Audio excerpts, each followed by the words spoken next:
and some of it should be pretty much accurate, but some of it might be a little bit out.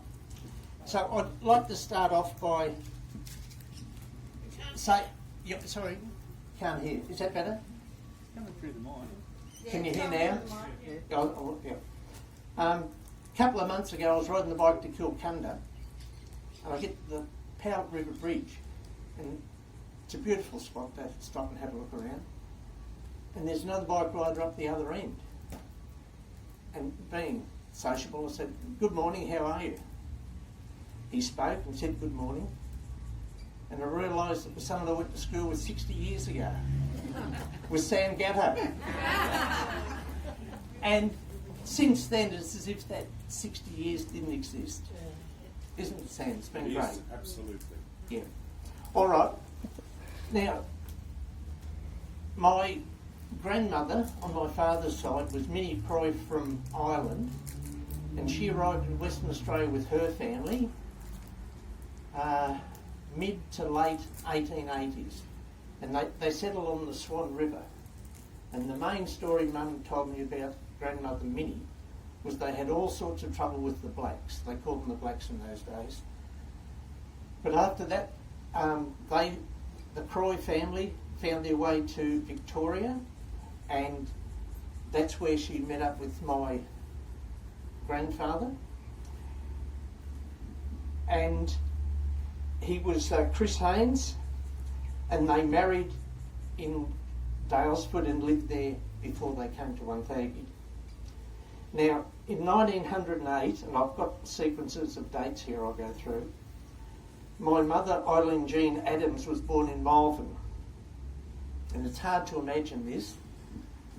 As a 5-year-old, she was given away from her parents in the city, put on the train, the steam train, with the little, I still tear up when I think of it, with the little case by herself, and she was met by her grandmother and uncle who lived in Wonthaggi. And so she settled and lived with them for quite a while.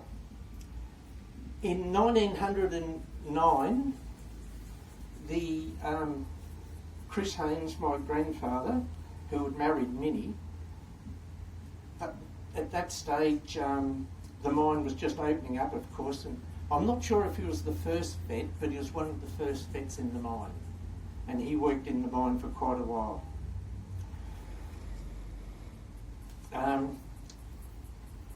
When my mother was living with her grandmother, her uncle was George Rossiter.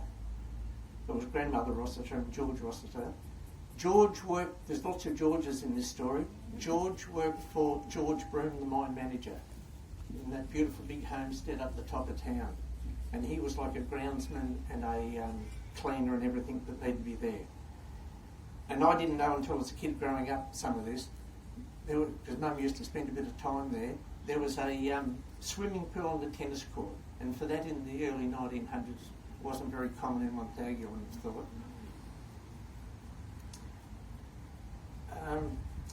And my Uncle George Rossiter, he started the first scout group in Wonthaggi, and Mum became like a little honorary member as well, and she used to go with all the boys on all the scouting outings and that.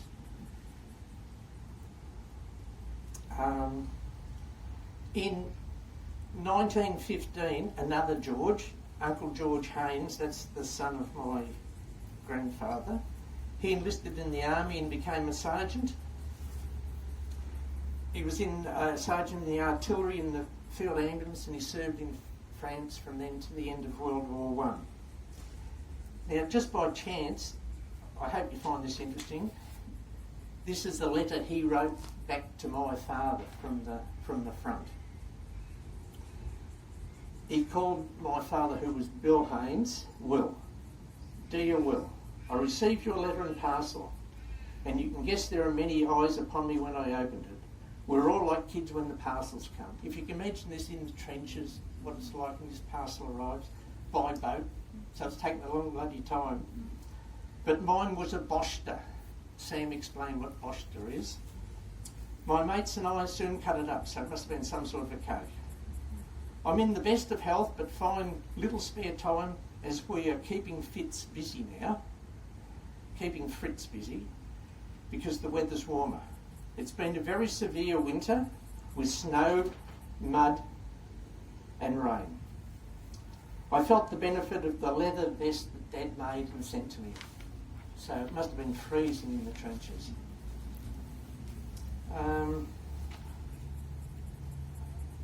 It's just the right thing to wear here. We're beginning to wash a bit more regular and to shave now and then. But months ago you had to dig through the ice to get to the water. And Fritz was always splashing mud about with his marbles. We could not take too many risks looking for water, but it's a happy-go-lucky sort of life, and as we say, we live today and die tomorrow. We're here today and away tomorrow. And you never hear an Anzac growl. Anyway, it does me, and as long as I can dodge Fritz's sharps, or shrap, I should say, short for shrapnel, Fritz's shrap, I'll stop here and do the job.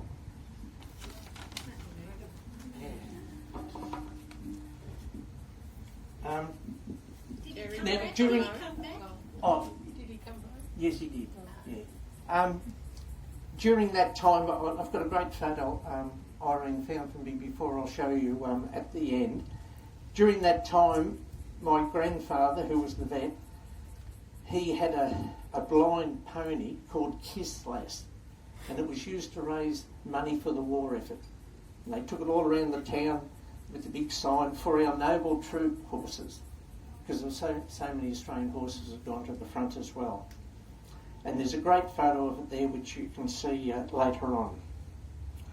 Okay, when Uncle George came back from the war, he worked as a carrier. He had a horse and a dray, and he lived out on White Road. And to give you some idea, he was 5'2" and weighed a bit over 8 stone. So he's really only a jockey, and he's in the artillery. 1915, my father got a job in the mine offices. I'm leading up to living down near the mine. One of his jobs was, apart from working at the pay for the miners, there used to be a big payroll come to the bank, and it's about, I think it's just under 2 kilometres, a kilometre and a half. They used to have to come up, collect it, and they had an armed guard, as you can imagine. There'd be a lot of money involved. And my father was one of them, but some of the guards that used to go with them, because normally they've got a desk job just sitting behind a table, they used to do pistol practice. They had to learn how to shoot a pistol, be accurate and ride the horses and make sure no bandits came along. Right, 1922, my mother, she started working for the Bond family, which Bond's Corner is now where PBE is. So that was her, the start of her employment. And my mother and father married in 1927. They built a house in Broome Crescent, and Mum always regretted it. My father must have put pressure on because he didn't want to live there. He wanted to live closer to the work down near the mine, in a rented house. Yeah. Mum, I don't think Mum ever forgave him. Anyway, they moved to the mine house in about the 1930s. There were 2 houses down there for people who worked directly in the mine offices. Oh no, my father was in the mine office, and the other was Bob Graham, who was an electrician, who Ian spoke about the other day. He worked in the shops down there. And the mine offices, to explain where it is, if you know where number 5 Brace is, directly south of that there's a car park, and over the road from that there were the mine offices. There were 2 mine houses behind that. We were in one, Graham's were in the other. And behind that, and that disappeared before I sort of can remember what was there, there used to be another residence where a Bill Harris, he was one of the caretakers, he used to live in there.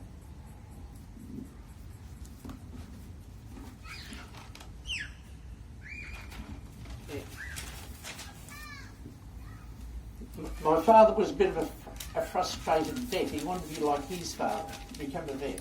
But he was married with lots of kids and didn't have the money. So what did he do? He was very industrious. he got hold of one of the old pit ponies that died in the paddock. He cut it up, and over a matter of a year or two, he boiled and scraped and got every bone from it, and he built himself a skeleton of that horse, and wired it up. And I can still remember that as a kid. There was like a garage. It wasn't very big, and there was the skeleton of a horse in one corner, and there was the bale where Mum used to milk the cow.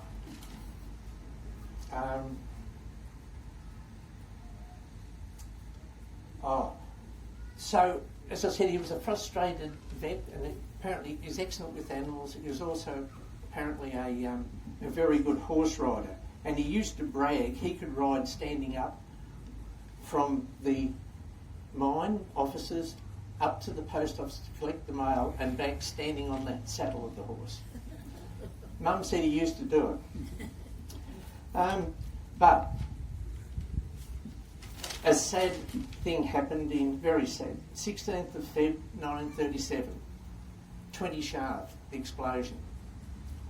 I think I'm right, Sam, 13 miners, yep, and some of the horses, the pit ponies.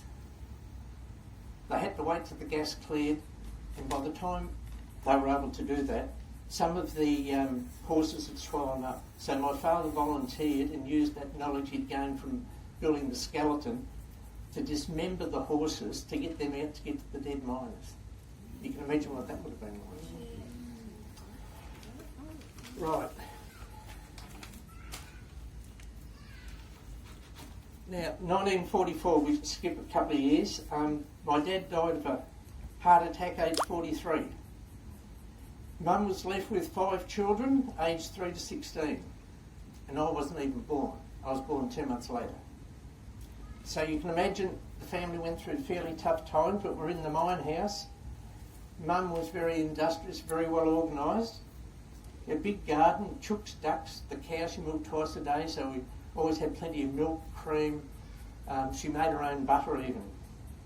To shop, she used to put an order in a cooperative store, and there were deliveries every Monday afternoon. On a Mr. Jim Wheeland, he had a big, beautiful big white horse, a flat tray cart behind, 4 wheels, and if we timed it right getting out of school, we could get a ride home. It was the only time apart from that, we were walking up and down every day. Yeah. But living there, it was a great place to live. It was like, if you can imagine, nearly like being on a farm. We thought the mine paddocks were ours. Well, all the way between us and the hospital, there was nothing. Well, the only thing you used to see was the steam pipe that used to run from the powerhouse to the hospital. In those days, the Wonthaggi powerhouse provided town power, but also steam to heat the hospital. And as kids, when you're told, people would put all these different tracks through so we knew where to go. And if you remember Terry Allen's talk the other day looking at orchids, she was the eldest in her family, and she'd take the 3 or 4 younger children on walks. I was the youngest, so I followed the others, and we went all the way through there. Lake Lister we loved. We never told Mum we used to swim in it because we would have got into trouble. We thought the pit ponies were ours because they were handled. They weren't wild horses. They were very tame. Where the sharetakers' house had been, we called it Sherwood Forest because there was enormous trees all the way around. They're still there, cypress and pines, so we used to climb them and make our bows and arrows and have all sorts of fun. Except I remember one day there was an old building there, I slipped off that and into the blackberries. And I still remember Mum putting me in the bath. The bath ended up red, she was picking all the blackberries and bloody spikes out. But they were really good years. Ian will remember this. From the shops, there used to be skips that were placed out the front, and the tradesmen, some of the offcuts, things that weren't any good, they put in the skips and they were carted away. Can you remember those? Yeah. Yeah, but when the workmen had all gone home, we used to scrounge through. We used to have great fun. We had the best marble collection because we used ball bearings. And if you ever played eyedropper and you drop your ball bearing on someone's glass one, then you're not very popular. But one of the things we used to do, which it's a wonder we didn't hurt ourselves, we used to get the lengths of fuses that have been used for explosions underground, the offcuts. We used to unravel them and take all the gunpowder out, right? And although they'd stopped using carbide lamps in those days, I don't know where the brothers, because I was only this big, where the brothers got it from, but we used to get the carbide, get a upturned kerosene tin with the bottom cut out of it, put the carbide in there, put water in it, it'd start to foam and foam and foam, and you'd have your big long trail of gunpowder, and one of my bravest older brothers put a match to it, and go, boom! Yeah, but we knew to keep away from it. I can remember a couple of bushfires when we were down there. One in particular got very, very close, and all the furniture from the two houses, the Graham's houses and ours, were carried out by everyone who lived there and put in a big open parking area at the front because they thought they were going to get, burnt out. Out at Western area, another thing we probably shouldn't have done, I think it was an air shaft. It went down to about 45 degrees.